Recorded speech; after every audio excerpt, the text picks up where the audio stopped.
আমরা বুট রান্না করব এখন। ছোলা আমরা ইফতারিতে সবসময় খাই। ছোলা রান্না করার জন্য প্রথমে আমরা কড়াইতে তেল দিলাম। তেল দেওয়ার পরে আমরা পেঁয়াজ ভেজে নেব। পেঁয়াজটা কুচি কুচি করে কেটে নিচ্ছি। পেঁয়াজটা আমরা একটু হালকা ভেজে নিয়ে তারপর আমরা মশলা দিব।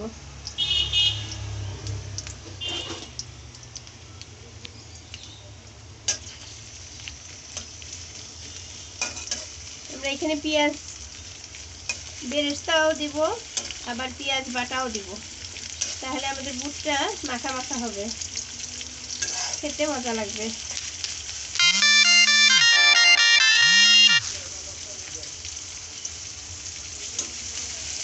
প্রথমে পেঁয়াজটা ভেজে নিচ্ছি।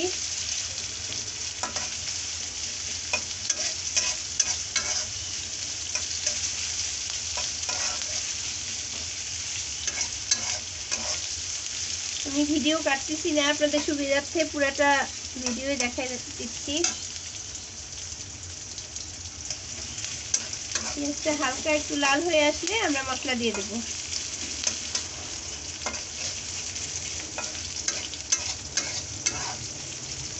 এদিকে আমরা বুট সিদ্ধ করে নিয়েছি, বুট আর আলু সিদ্ধ করে নিয়েছি আমরা। এখানে বুটটা একটু সিদ্ধ করা, একটু হলুদ আর একটু লবণ দিয়ে সিদ্ধ করলে বুটটা একটু দেখতে সুন্দর হয়। বুটটা একটু নরম করে সিদ্ধ করে নিয়েছি, আর সাথে আলু ছোট ছোট করে আলু কিউব করে আলু ছোট ছোট করে কেটে নিয়েছি।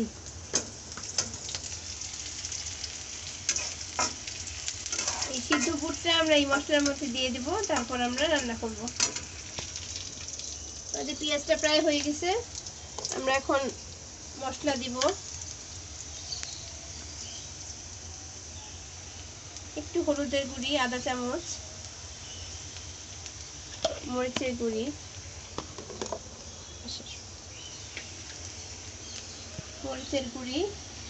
যে যতটুকু ঝাল খায় সেই অনুযায়ী একটু মরিচের গুঁড়ি,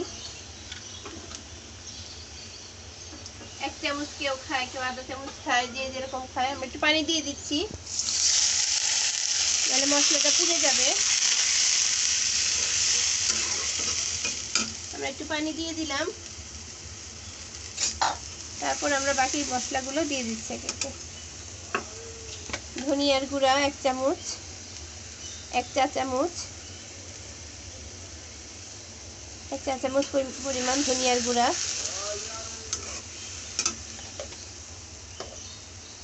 ভাজা জিরার গুঁড়া দিচ্ছি 1 চা চামচ। এখন আমি দিব, আবার রান্না করার পরে হয়ে গেলে আরেকটু জিরার গুঁড়ি দিয়ে দিব।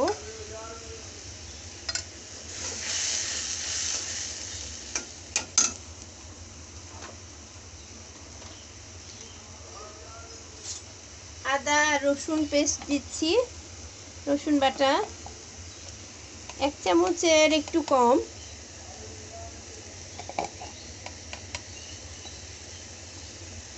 আমরা রসুন পেস্ট দিয়ে দিলাম, রসুন বাটা আর কি। তারপর আমরা দিব আদা বাটা। আদা বাটা রসুন বাটা ওরকম একই পরিমাণ হলেই হবে, সমস্যা নাই। যতটুকু রসুন বাটা দিবেন অতটুকু আদা বাটা দিলেই হবে।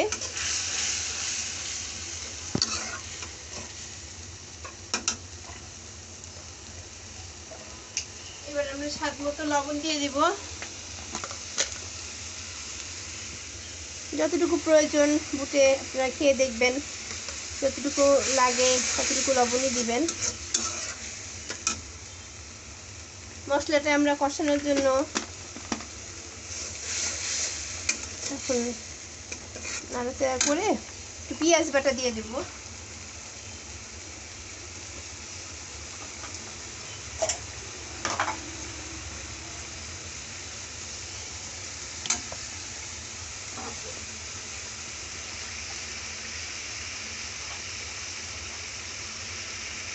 পেঁয়াজ বাটা দিয়ে দিচ্ছি।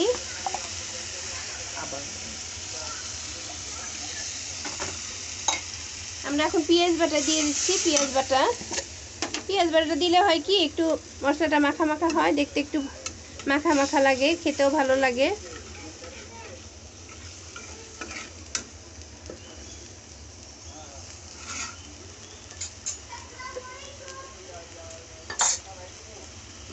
পেঁয়াজ বাটা দিয়ে দিলাম। এবার আবার আমরা একটু মশলাটা একটু তেলে উঠে আসবে, মশলাটা উঠে আসা পর্যন্ত অপেক্ষা করছি।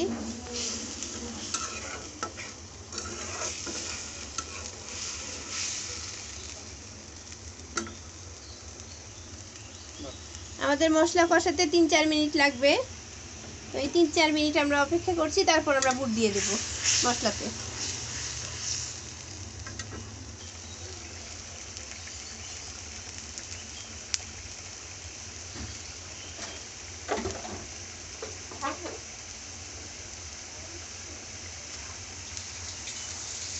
আমরা এখন টমেটো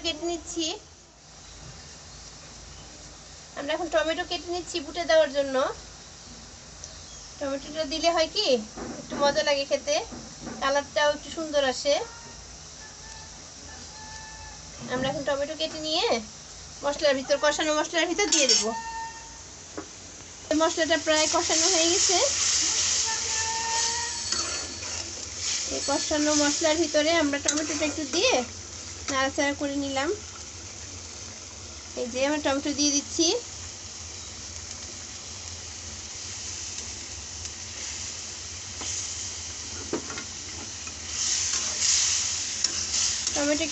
টমেটোটা একটু হয়ে আসলে তারপর আমরা বুট দিয়ে দেব। টমেটোটা দিলে মশলাটা একটু ভালো লাগে, দেখতে একটু সুন্দর লাল লাল হয়, এই জন্য মশলার ভিতরে টমেটোটা দেওয়া।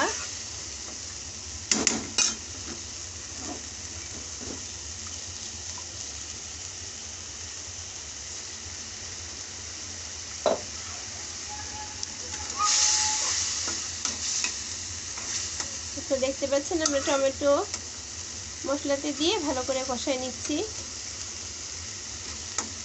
টমেটোটা হয়ে আসলে আমরা বুটটা দিয়ে দেব।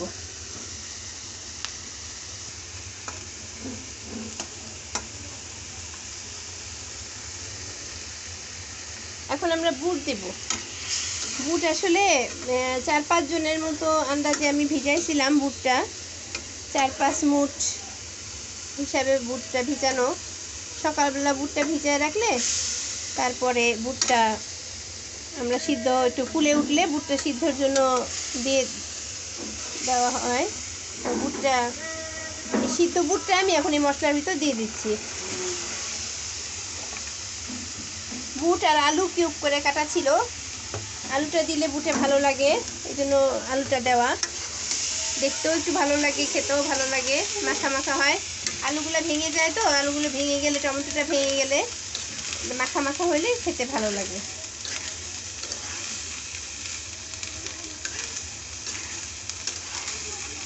আমরা এখন বুটের সাথে আলু, টমেটো, মশলা এগুলো সব একসাথে নাড়াচাড়া করে দিচ্ছি। একটু 2-3 মিনিট নাড়াচাড়া করার পরে আমরা পানি দিয়ে দেব। আসলে বুটটা আগেই সিদ্ধ করা, তারপর একটু পানি দিয়ে দিলে মশলাগুলা, তারপর টমেটো, আলু এগুলো একটু ভালো করে সিদ্ধ হয়ে মাখো মাখো হয়ে যায়।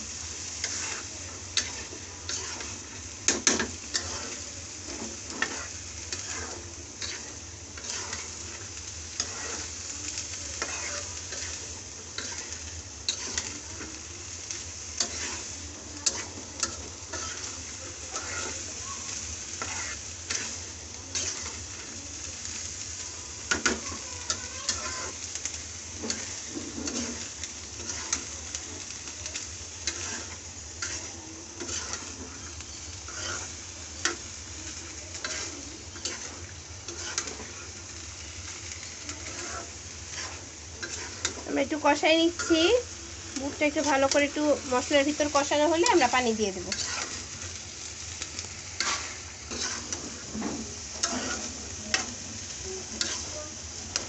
আমাদের মশলার সাথে বুটটা কষানো প্রায় হয়ে গিয়েছে। এখন আমরা আন্দাজ মতো পানি দিয়ে দেব, যাতে পানিটা দিয়ে বুটটা সিদ্ধ হয়ে যায়, টমেটো, আলু এগুলো ভালো মতো সিদ্ধ হয়ে যায় আর মাখা মাখা হয় বুটটা, সেই আন্দাজে আমরা পানি দিব।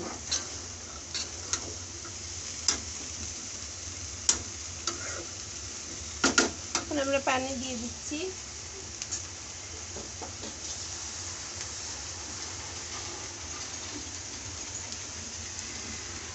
আমরা আন্দাজ মতো একটু পানি দিয়ে দিব যাতে বুটটা সিদ্ধ হয়ে যায় ভালো মতো, আরেকটু।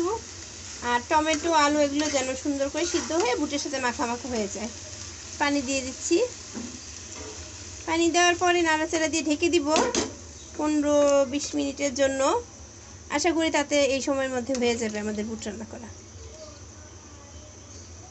রান্না হয়ে গেলে তারপরে আপনাদের আবার দেখাচ্ছি, এটা পানিটা শুকিয়ে গেলে আবার দেখাচ্ছি আমি আপনাদের যে বুটটা আসলে কীরকম হয় রান্নার পরে।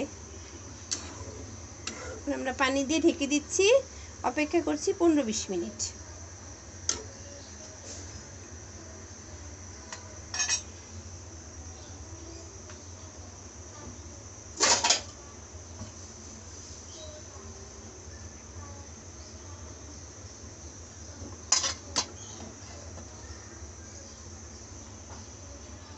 মাছে রাখবো, বেশি একদম বাড়াই দেবো না, তাহলে আমাদের বলক হয়ে উঠে পড়ে যাবে বলকটা, মশলাটা দিয়ে কড়াই নষ্ট হয়ে যাবে বা কিছু। এই জন্য আমরা মিডিয়াম আঁচে রাখবো, একদম বাড়াই দেওয়া যাবে না চুলার জালটা, তাতে মশলাগুলো ঢুকবে না বুটের ভিতরে। এই জন্য আমরা মিডিয়াম আঁচে রাখবো। মিডিয়াম আঁচে রাখলে আস্তে আস্তে মশলাটা বুটের সাথে লেগে যাবে আর মাখো মাখো হবে। এই হলো কথা।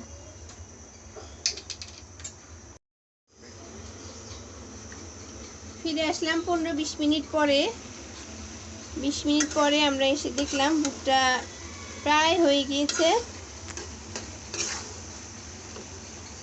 আর 5 মিনিট হলে আমাদের বুটটা হয়ে যাবে। এখন একটু খেয়াল রাখবেন যাতে আমাদের আবার নিচে মানে পাতিলের নিচে না লেগে যায়, তাহলে কিন্তু বুটটা গন্ধ হয়ে যাবে, খেতে ভালো লাগবে না। এই জন্য এই 5 মিনিট একটু মানে খেয়াল রাখতে হবে যাতে আমাদের কড়াইয়ের সাথে বুটটা লেগে না যায়। আমরা মাঝখানে আরেকবার নেড়ে দিছিলাম, তো এখন আমি খুললাম 20 মিনিট পরে আরেকবার। এখন যে সময়টা লাগবে 2-3 মিনিট, একটু খেয়াল রাখতে হবে যাতে নিচে না লেগে যায়, এটা একটু খেয়াল করবেন।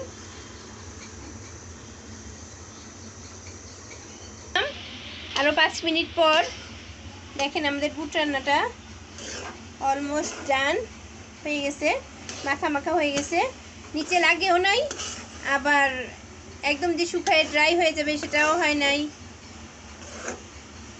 তো আমরা এখন চুলাটা নিভাই দিচ্ছি, আমরা চলে যাচ্ছি পরিবেশনে। আমরা এখন বাটিতে ঢেলে এটা একটা টেবিলে দিয়ে দেবো।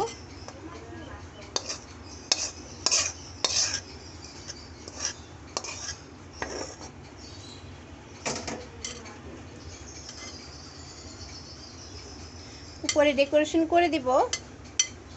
তো এখন জাস্ট ঢেলে আপনাদের দেখাচ্ছি। বুট রান্না শেষ আমাদের। যদি আমার রান্না ভালো লেগে থাকে তাহলে লাইক, কমেন্ট এবং শেয়ার করবেন।